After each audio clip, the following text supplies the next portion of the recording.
أعوذ بالله من الشيطان الرجيم. بسم الله الرحمن الرحيم. والسماء والطارق وما أدراك ما الطارق النجم الثاقب إن كل نفس لما عليها حافظ فلينظر الإنسان مما خلق من ماء دافق يخرج من بين الصلب والترائب إنه على رجعه لقادر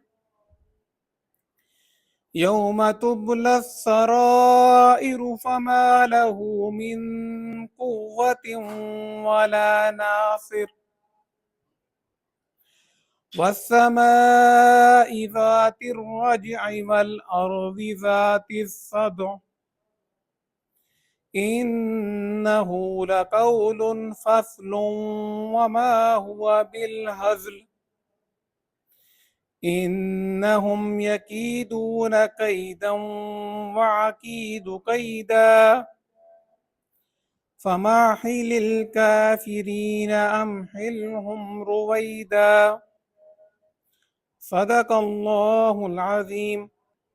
مولاي صل وسلم دائما ابدا على حبیبک خیر خلق کلہم مولاي صل وسلم دائما ابدا على حبیبک خیر خلق کلہم نہ کوئی آپ جیسا تھا نہ کوئی آپ جیسا ہے کوئی یوسف سے پوچھے مصطفیٰ کا حسن کیسا ہے زمین و آسماں میں کوئی بھی مثال نہ ملی مولایا صلی وسلم دائما ابدا علی حبیبک خیر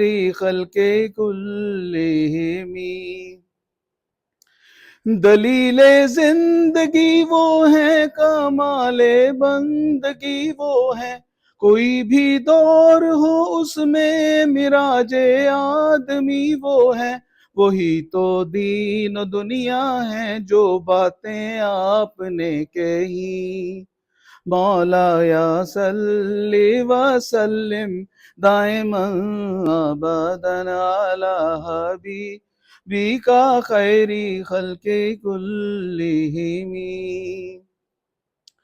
کوئی بھی بات ہو ہر حکم ان کا معتبر ایسا کہ ان کا ہاں نہیں کہنا بھی ہے قرآن کے جیسا حدیث پاک کہلائیں جو باتیں آپ نے کہی مولایا صلی وسلم دائما ابدا علی حبیبک خیر خلق کلہم خدا کے بعد جو ہے مرتبہ صلی اللہ کا ہے وہی سردار عالم ہے وہی غمخوار امت ہے وہی تو حشر کے میدان میں سب کی شفاعت ہے وہی تو حشر کے میدان میں سب کی شفاعت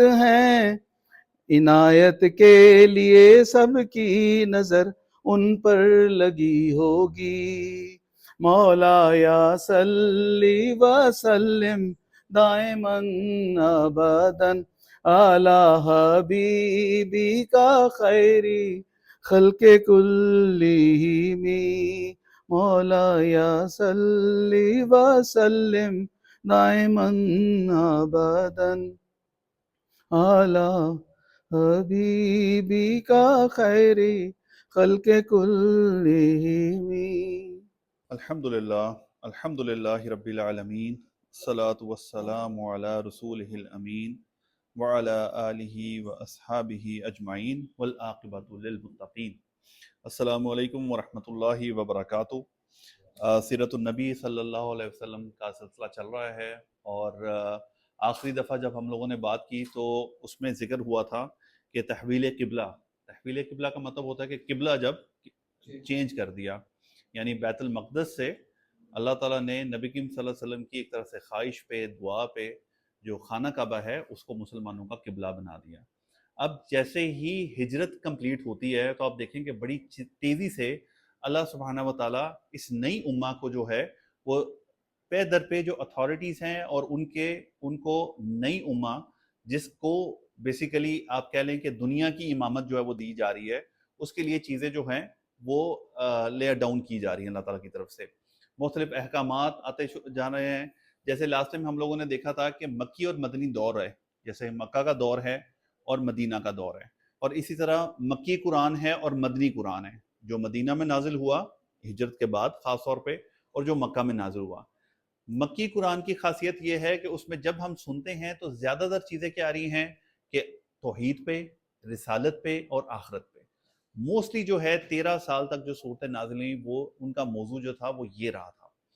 اب مدنی دور میں آ کے جب سورہ بقرہ سب سے بڑی جو سورہ ہے مدنی دور کی، اس میں دیکھیں گے تو پہلی سورہ کے اندر ہی بہت سارے احکامات جو ہیں وہ اللہ تعالیٰ نے مسلمانوں کو دینے شروع کر دی ہے. سو مچ سو کہ کہتے ہیں کہ پہلے 1-2 سال کے اندر میجر جو اللہ تعالیٰ کے احکامات تھے عبادات کو لے کے وہ نازل ہو چکے تھے. وہ آگے چل کے انشاءاللہ دیکھیں گے. اس سے پہلے تھوڑا سا پیچھے چلتے ہیں کہ جیسے مسجد کے بارے میں بات ہو رہی تھی، مسجد نبوی میں اللہ تعالیٰ نے جب قبلے کو چینج کیا تو ہم نے دیکھا کہ جو امام کے لیے جگہ بنائی گئی تھی، جو شیڈ تھا، وہ چونکہ پیچھے چلا گیا، اب امام دوسری سائڈ پہ کھڑا ہوتا تھا، تو وہ شیڈ والی جو جگہ ہے وہ اللہ کے رسول صلی اللہ علیہ وسلم نے مختص کر دی ان صحابہ کے لیے کہ جو فل ٹائم وہاں پہ مسجد میں رہتے، بیٹھتے اور اللہ کے رسول صلی اللہ علیہ وسلم سے جو ہے وہ تعلیم حاصل کرتے دین کی. اب یہ وہ صحابہ تھے کہ ان میں کچھ ایسے تھے کہ جن کے پاس رہنے کی اور کوئی جگہ نہیں تھی اور ان کا ٹھکانہ صرف یہی تھا اور وہ یہی رہتے تھے. لیکن بہت سارے صحابہ ایسے بھی تھے کہ جو والنٹیئرلی صرف تعلیم حاصل کرنے کے لیے جو ہے وہ آ کے صفہ میں بیٹھتے تھے. علماء کا خیال یہ ہے کہ صفہ جو ہے وہ ایک طرح سے اسلام کی پہلی یونیورسٹی اور پہلی درسگاہ تھی، کیونکہ وہ بالکل ایڈجسنٹ تھی رسول اللہ صلی اللہ علیہ وسلم کے گھر کے ساتھ.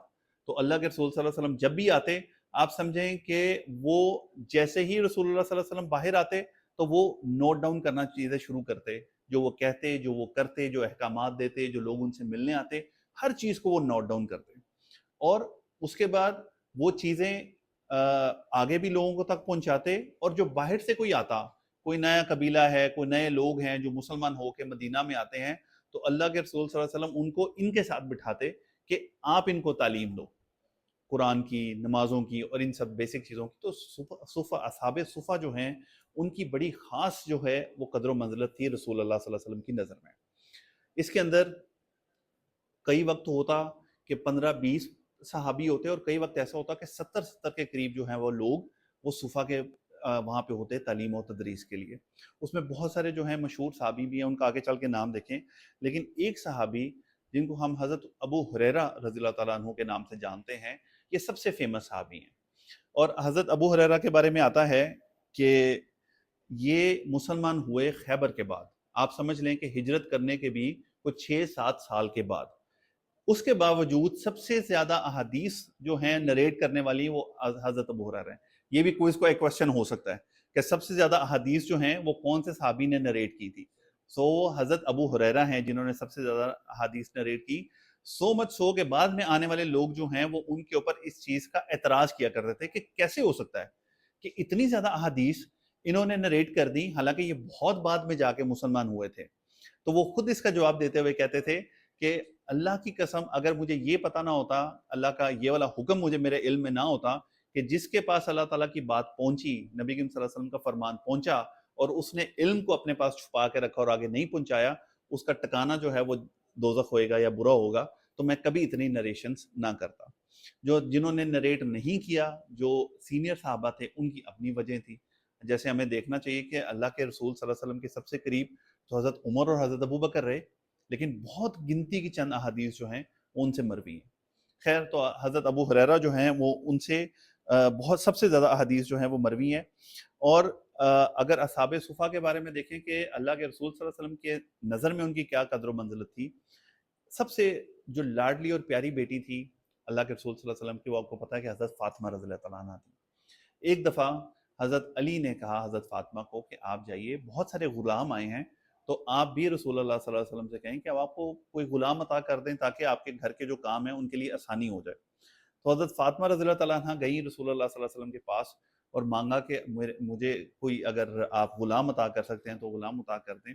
اللہ کے رسول صلی اللہ علیہ وسلم نے فرمایا کہ فاطمہ، میں تمہیں کیسے غلام عطا کر لوں کہ ابھی صفا کے جو لوگ ہیں وہ بھوکے بیٹھے ہوئے ہیں، یعنی ان کا خیال ہوتا تھا کہ ان کی ضروریات ابھی تک پوری نہیں ہو پائیں، تو میں کس طرح سے اپنے فیملی کے لیے جو ہے یہ رسول اللہ صلی اللہ علیہ وسلم کی لیڈرشپ ہی ہو سکتی ہے کہ انہوں نے اپنے جان کو، اپنے خاندان کو بھی پرائرٹی نہیں دی ان اصحاب کے اوپر جو اس کے ضرورت مند تھے. اور ایک دفعہ حضرت ابو ہریرہ جو ہیں یہ بیان کرتے ہوتے ہیں کہ عام طور پہ کیا ہوتا کہ ہم لوگ بھوک سے بہت بری حالت ہو جاتی تو میں نماز کے بعد جو ہے نا مختلف صحابہ سے سوال پوچھتا، دین کے بارے میں، نماز کے بارے میں، مسلم مسائل کے بارے میں، حالانکہ میں ان سے زیادہ اس کا علم رکھتا تھا کہ اس کا جواب کیا ہے. لیکن کیوں پوچھتا کہ وہ نکلتے ہیں، ہم لوگ کنورسیشن سٹارٹ کرتے ہیں، چلتے چلتے دروازے تک پہنچے تو شاید وہ مجھے کہیں آ جاؤ، اب آگے ہو تو گھر آ جاؤ کچھ کھانے پینے کے لیے. اب خودداری تو تھی، وہ ہاتھ تو نہیں پھیلا سکتے تھے. اب یہ بھی آپ دیکھیں کہ عربوں کے اندر اگر آپ عرب نیبرہڈ میں رہتے ہیں تو ابھی بھی ایک ٹرینڈ ہے کہ مسجد سے جب نکلیں گے اور آپ دروازے کے سامنے سے بات کرتے اکٹھے گزرے ہیں نا، تو ابھی بھی وہ کہتے ہیں تفضل آ جاؤ میرے گھر میں، آؤ بیٹھو، کچھ چائے قہوہ اور یہ سب کچھ بھی ہو. تو وہ اس وقت بھی تھا. تو ایک دفعہ کہتے ہیں کہ یہ اس طرح سے کیا کرتے تھے. ایک دفعہ کہتے ہیں کہ میری بہت ہی بری حالت بھوک کی وجہ سے کہ جیسے نیم غنودگی کا عالم ہے. تو اللہ کے رسول صلی اللہ علیہ وسلم میرے پاس سے گزرے تو انہوں نے پوچھا ابو ہریرہ کیا ہوا؟ انہوں نے کہا مجھے سخت بھوک لگی ہے. تو انہوں نے کہا اچھا چلو آ جاؤ میرے ساتھ. گھر پہ آ گئے. اب یہ اللہ کے رسول ہیں، ان کی بھی فقر اور درویشی جو ہے وہ کسی سے بھی بڑھ کے ہے. آ کے گھر میں پوچھا کہ عائشہ رضی اللہ تعالیٰ عنہ کیا گھر میں کچھ کھانے کے لیے ہے؟ تو انہوں نے کہا ہاں ایک پیالہ دودھ کا ہے، ابھی پڑوسی کوئی دے کے گیا ہے. تو رسول اللہ صلی اللہ علیہ وسلم نے فرمایا، یہ حضرت ابو ہریرہ خود نریٹ کریں، فرمایا کہ جاؤ اصحاب صفا کو بلا لاؤ. تو ابو ہریرہ کہتے ہیں کہ میرے دل میں آیا کہ ایک پیالہ ہے، ادھر 20-25 لوگ ہیں، تو میری بھوک سے جان نکل رہی ہے اور رسول اللہ صلی اللہ علیہ وسلم نے مجھے ہی کہہ دیا کہ بلا لاؤ. خیر حکم تھا اللہ کے رسول کا. گئے اور بلا کے لے کے آئے. جب بلا کے لے کے آئے تو اللہ کے رسول صلی اللہ علیہ وسلم نے وہ پیالہ ابو ہریرہ کو دیا اور کہا کہ ان لوگوں کو باری باری جو ہے پلانا شروع کرو. اب وہ اور زیادہ ہوئے کہ میں تو بھوک سے مرا جا رہا ہوں اور میرے سے ہی اللہ کے رسول صلی اللہ علیہ وسلم جو ہے وہ سب کو پلوا رہے ہیں. خیر حکم بجا لائے. اب اللہ تعالیٰ نے اس میں ایسی برکت ڈالی کہ جتنے لوگ تھے انہوں نے ایک ایک کر کے جو ہے وہ دودھ پیا اور پیالہ جو ہے وہ ابھی بھی بھرا ہوا ہے. اس کے بعد اللہ کے رسول صلی اللہ علیہ وسلم نے حضرت ابو ہریرہ کہا کہ ابو ہریرہ اب پیو. ابو ہریرہ کہتے ہیں کہ میں نے پینا شروع کیا اور جب میں نے تسلی سے پی لیا تو میں نے کہا کہ بس. رسول اللہ صلی اللہ علیہ وسلم نے اشرب اور پیو. کہتے ہیں میں نے اور پیا. اس طرح رسول اللہ صلی اللہ علیہ وسلم نے 3-4 دفعہ اشرب اور پیو، یہاں تک کہ میں نے کہا اللہ کے رسول اگر اور پیا تو میرا پیٹ پھٹ جائے گا، اب اس سے زیادہ میں نہیں پی سکتا. اس کے بعد اللہ کے رسول صلی اللہ علیہ وسلم نے خود پیا اس میں سے. سبحان اللہ. تو دیکھیں کہ اللہ کے رسول صلی اللہ علیہ وسلم جو ہیں وہ ان کو اتنا خیال رہتا تھا کہ گھر میں ایک پیالہ بھی تھا تو انہوں نے کہا اصحاب صفا کو بلا لو اور ان کو پلایا. اور حضرت ابو ہریرہ جو ہیں وہ یہ جو پورا ہے وہ نریٹ کرتے ہیں. کچھ لوگوں نے یہ رائے دی کہ اس طرح سے کرتے ہیں کہ ہم لوگ مسجد نبوی میں ایک رسی باندھ دیتے ہیں اور جو بھی کوئی کھجوروں کی کٹائی ہوتی ہے، کوئی چیز آتی ہے، کسی کی طرف بھی کچھ ایکسٹرا ہوتا ہے تو وہ لا کے وہاں پہ لٹکا دیا کرے اس رسی کے ساتھ. تو اصحاب صفا یا کوئی بھی ضرورت مند جو ہے وہ اس میں سے لے لیا کرے، اس کو کسی سے مانگنے کی ضرورت نہ پڑے. تو پھر بہت عرصے تک جو ہے وہ یہ معاملہ چلتا رہا. میں ایک اسکالر کو سن رہا تھا، وہ بتا رہے تھے کہ 1940s and 1950s تک جو ہے مسجد نبوی کے اندر یہ ٹرینڈ رہتا تھا کہ وہاں پہ رسی ایک بندی ہوتی تھی اور اس کے ساتھ لوگ آتے تھے اور چیزیں کھانے پینے کی وہاں چھوڑ جایا کرتے تھے. اور سبحان اللہ ابھی بھی ہم جائیں نا، رمضان کے علاوہ بھی جائیں تو افطار کے ٹائم پہ، مغرب کے ٹائم میں کوئی نہ کوئی چیز آ جاتی ہے، دسترخوان بچ جاتا ہے کچھ نہ کچھ کھانے کے لیے، وہاں پہ ہر وقت آپ کو مل جاتا کچھ نہ کچھ. وہ اس طرح سے اللہ تعالیٰ نے ان کی جو ہے وہ ایک نیچر رکھی ہے. تو یہ اصحاب صفا کا معاملہ تھا. اور اصحاب صفا کا جیسے کہ میں نے آپ کو بتایا کہ خالی یہ نہیں تھے لوگ، جیسے کعب بن مالک ہیں جن کا ہم آگے جا کے پڑھیں گے، ان کا بہت مشہور واقعہ ہے. حضرت حنظلہ ہیں. حضرت حنظلہ وہ ہیں کہ جن کے بارے میں ہے کہ جب وہ شہید ہو گئے تو ان کو غسل کا وقت نہیں ملا تھا، جنابت کا غسل ان پہ واجب تھا، وہ وقت نہیں ملا تھا. اس سے پہلے جنگ کا اعلان ہو گیا، وہ چلے گئے. فرشتوں نے ان کو غسل دیا تھا. انہیں غسیل ملائک کہا جاتا ہے کہ وہ صحابی کہ جو جن کو غسل دیا تھا فرشتوں نے، یہ بھی اصحاب صفا میں سے تھے. تو بہت سارے اصحاب جو ہیں وہ صفا کے مقام پہ آتے ہیں، اور یہ ایک پراپر ایک یونیورسٹی اور ایک تعلیمی ادارہ بن گیا تھا. حضرت عمر رضی اللہ تعالیٰ عنہ کے دور کے اندر یہ ہوا کہ جنگیں بہت سارے جو قبیلے ہیں وہ منکر ہونا شروع ہو گئے. تو حضرت عمر نے ان کے خلاف جو ہے وہ جنگیں شروع کی. جب یہ جنگیں شروع کی تو اس کے اندر اصحاب جو شہید ہوئے ان میں بہت زیادہ تعداد اصحاب صفا کی تھی. اصحاب صفا کی شہادت کی وجہ سے یہ حضرت عمر رضی اللہ تعالیٰ عنہ کے دماغ میں یہ چیز اللہ تعالیٰ نے ڈالی کہ اب قرآن کو کمپائل کیا جائے باقاعدہ کتابی شکل میں. حضرت عمر کے دور تک جو قرآن ہے وہ کتابی شکل میں نہیں تھی، لوگوں نے حفظ کی ہوئی تھی، پتوں کے اوپر چمڑے کے اوپر لکھ کے اپنے پاس رکھی ہوئی تھی، لیکن کتابی شکل میں نہیں تھی. یہ اللہ تعالیٰ نے حضرت عمر رضی اللہ تعالیٰ عنہ سے جو ہے یہ سعادت جو ہے ان کے حصے میں آئی، اور وہ اس وجہ سے آئی کہ اصحاب صفا کے بہت سارے لوگ جو ہیں وہ شہید ہوئے، اور ان کو یہ خوف ہوا کہ کہیں قرآن جو ہے وہ ہم سے چلا نہ جائے، کیونکہ وہ اسکالر لوگ تھے. تو ان کی وجہ سے جو ہے قرآن کو کمپائل کیا گیا. اب ایک طرف یہ معاملہ چل رہے تھے، دوسری طرف جو میجر چیز اس وقت اللہ کے رسول صلی اللہ علیہ وسلم نے کی، انہوں نے اس وقت کی کہ مسلمانوں کا ایک الگ سے سوق جو ہے وہ بنایا. باقاعدہ اللہ کے رسول صلی اللہ علیہ وسلم نے مدینہ کے درمیان میں مسجد نبوی کے ایک سائڈ کے اوپر خالی جگہ تھی، اس کو مارک کیا، اور مارک کرنے کے بعد کہا کہ یہ مسلمانوں کا سوق ہے. اور یہ سوق جو ہے، کیونکہ اس وقت 3 یہودی قبائل تھے اور مین ہولڈ جو مارکیٹ پہ تھا وہ یہودیوں کا تھا. تو جب کوئی آتا تھا مال بیچنے کے لیے یا کچھ وہاں پہ ٹرانزیکشن کرنے کے لیے تو اس کے اوپر ایک ٹیکس ہوتا تھا جو یہودی لیتے تھے. آپ کو پتہ ہے یہودی تو خون چوس جاتے ہیں، وہ مطلب اکنومیکلی تو اس طرح سے یہ ڈیل کرتے ہیں کہ اگلے بندے کو ہلنے نہیں دیتے. ان کے مقابلے پہ اللہ کے رسول صلی اللہ علیہ وسلم نے مسلمانوں کا اپنا فائنینشیل سسٹم کے ساتھ ایک سوق جو ہے وہ بنایا، اور کہا کہ یہاں پہ کوئی بھی آدمی خرید و فروخت کے لیے آئے گا اس کے اوپر کوئی ٹیکس نہیں ہوگا. اور پھر باقاعدہ جو بیسک اللہ کے رسول صلی اللہ علیہ وسلم نے اس کے اندر جو چیزیں رکھی وہ یہ تھا کہ کوئی بھی آدمی یہاں پہ دھوکے سے مال نہیں بیچے گا. بڑی مشہور وہ روایت ہے جو آپ کو پتہ ہے کہ ایک صحابی کھڑے ہو کے وہ کھجوریں بیچ رہے تھے، اور اللہ کے رسول صلی اللہ علیہ وسلم آئے اور انہوں نے چیک کرنے کے لیے اس جگہ کھجوروں میں ہاتھ ڈالا تو دیکھا کہ نیچے جو ہیں وہ گیلی کھجوریں تھیں اور اوپر خشک پھیلا رکھی تھی. تو اللہ کے رسول صلی اللہ علیہ وسلم نے کہا جو دھوکے سے مال بیچے وہ ہم میں سے نہیں ہے. تو سب سے پہلی دفعہ یہ ہوا کہ بزنس کے ساتھ اللہ کے رسول صلی اللہ علیہ وسلم نے ایتھکس کو جو ہے وہ جوڑ دیا. ادروائز کیا ہوتا تھا کہ فائنینشیل سسٹم میں ایتھکس کچھ نہیں ہے، بس مال کمانا ہے. کیپٹلزم کیا ہے؟ یہی ہے نا کہ مال کمانا ہے، کسی طرح بھی کمایا جائے آپ سے. اللہ کے رسول صلی اللہ علیہ وسلم نے پہلی دفعہ کیا کہ ایتھکس کو اس کے ساتھ جوڑ دیا کہ نو چیٹنگ. پھر کہا کہ کوئی لوکل ایجنٹ جو ہے وہ ایز اے ایجنٹ یہاں پہ کام نہیں کرے گا. ابھی بھی سب سے بڑا جو چنک ہوتا ہے نا کسی بھی چیز کا ٹریڈنگ کے اندر، جو پروفٹ کا، وہ مڈل مین لے کے جاتا ہے کہ وہ اس سے بھی خرید لیتا ہے کہ میں تمہارا مال بکوا دوں گا، اور اس کو بھی مہنگا بیچ دیتا ہے کہ میں تو بڑے تمہارا اچھی ڈیل کروا لوں گا. اس لیے ایون یہ پاکستان میں پچھلے دنوں بات چلی تھی کہ یہ کسانوں کے لیے آسانی کرنے کے لیے مڈل مین کو درمیان سے نکالا جائے. یہ اس وقت اللہ کے رسول صلی اللہ علیہ وسلم نے کہا تھا کہ کوئی بھی لوکل آدمی جو ہے ایز اے مڈل مین وہ کام نہیں کر سکتا.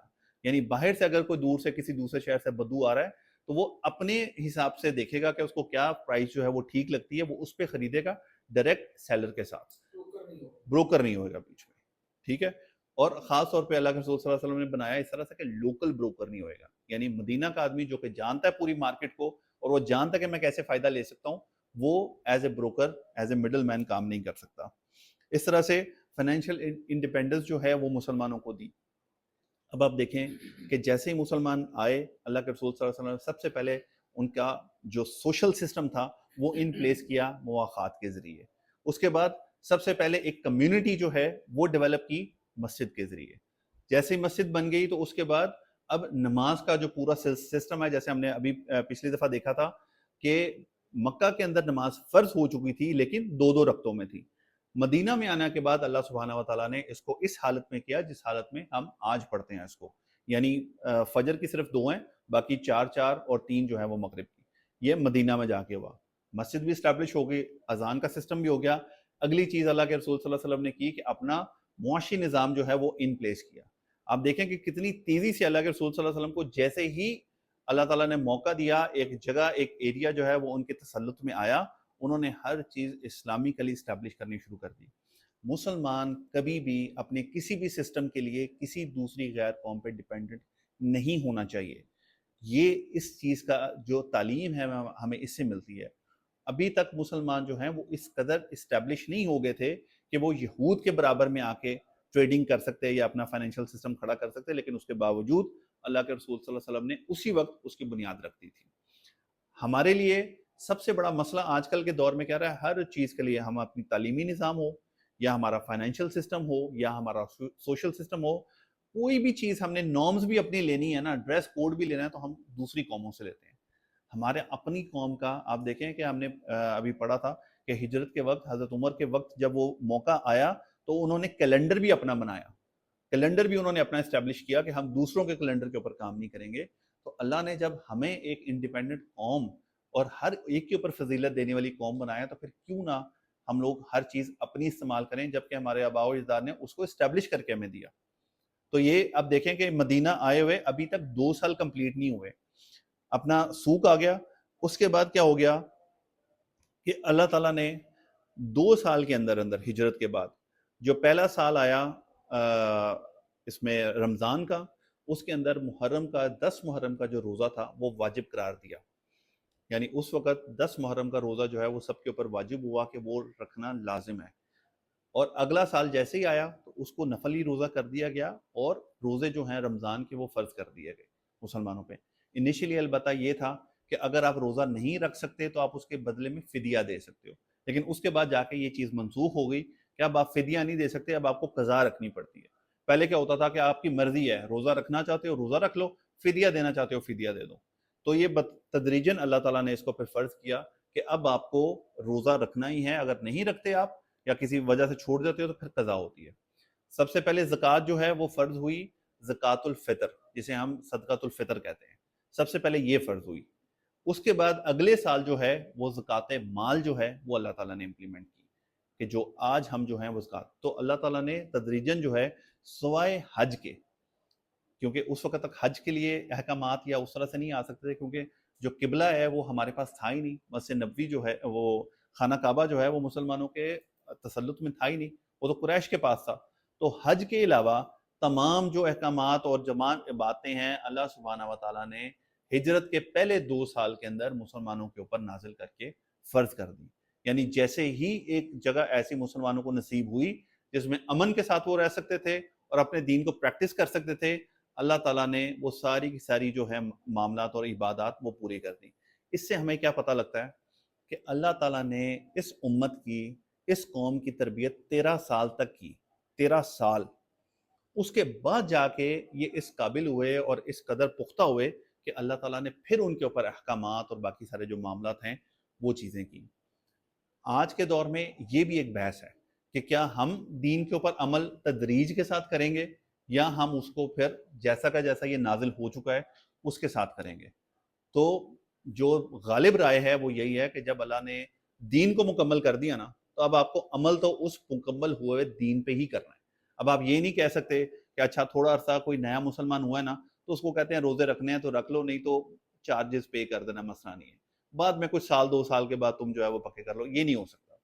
ہمیں جس طرح سے دین اللہ تعالیٰ نے مکمل کر دیا ہے اسی طرح سے اس دین کے اوپر عمل کرنا ہے۔ البتہ ہمیں اپنی تربیت کرنی ہے، اپنی کرنی ہے، اپنے بچوں کی کرنی ہے، اپنے گھر والوں کی کرنی ہے، اپنی نسلوں کی کرنی ہے۔ کہ یہ نہیں ہو سکتا کہ آپ 12 سال 14 سال 15 سال بچے کو کچھ نہ بتائیں اور ایک دم سے آپ کہیں بچی کو کہیں کہ اب 18 سال ہو گئے اب تمہارا جو ہے ڈریس کوڈ ڈیفرنٹ ہو جائے گا، اب کوئی بٹن ہے میں آف کر دوں گا، نیا بٹن۔ ایسے نہیں ہوتا، یہ ہو ہی نہیں سکتا۔ یہ شروع سے اپنی نسل کو اس کے اوپر چلانا پڑتا ہے، پھر جا کے وہ نسل تیار ہوتی ہے اس کے اوپر عمل کرنے کے لیے۔ ایسا نہیں ہوتا کہ ایک دن میں آپ کہیں کہ اب عام طور پہ ہم لوگ کیا کرتے ہیں کہ بچوں کے معاملے میں ہم کہتے ہیں ابھی تو بچہ ہے کچھ نہیں دیکھیں گے، ابھی تو بچہ ہے کچھ نہیں دیکھیں گے، اور وہ سب چیزیں کرواتے جاتے ہیں کہ جو ہم چاہتے ہیں کہ وہ بڑا ہو کے وہ سب نہ کرے، لیکن وہ پختہ اس چیز میں ہو جاتا ہے کہ جب ہم بدلنا چاہتے ہیں تو پھر ہم اس کو بدل نہیں پاتے۔ تو یہ وہ چیز ہے، اور وہ ہم کب کر سکتے ہیں؟ وہ ہم تبھی کر سکتے ہیں جب ہم خود جانتے ہوئیں گے، ہم جانتے ہوئیں گے، ہم سیکھیں گے، تو ہم اپنی آگے نسلوں کو اور اپنے بچوں کو یہ چیزوں کو بتا سکتے ہیں۔ آخری چیز جو آج کے دن میں دیکھتے ہیں کہ اس ٹائم سے پہلے تک اللہ تعالیٰ نے مسلمانوں کو یہ حکم دیا ہوا تھا کہ آپ نے اپنا ہاتھ اٹھانا نہیں ہے۔ مکہ میں کیا ہوا؟ حضرت یاسر کو شہید کر دیا گیا، حضرت سمیہ کو شہید کر دیا گیا، حضرت بلال کو، حضرت خباب کو تکلیفیں دی جاتی تھی، ان کو صحرا میں گھسیٹا جاتا تھا، پتھر ان کے سینوں پہ رکھ دیے جاتے تھے۔ کوئی ایک واقعہ ایسا نہیں ہے کہ ریٹیلیٹ کیا گیا، کیوں؟ حکم نہیں تھا۔ حکم تھا کفوا ایدیکم، اپنے ہاتھوں کو باندھ کے رکھو، اپنے ہاتھوں کو نیچے رکھو، یہ نہیں کرنا۔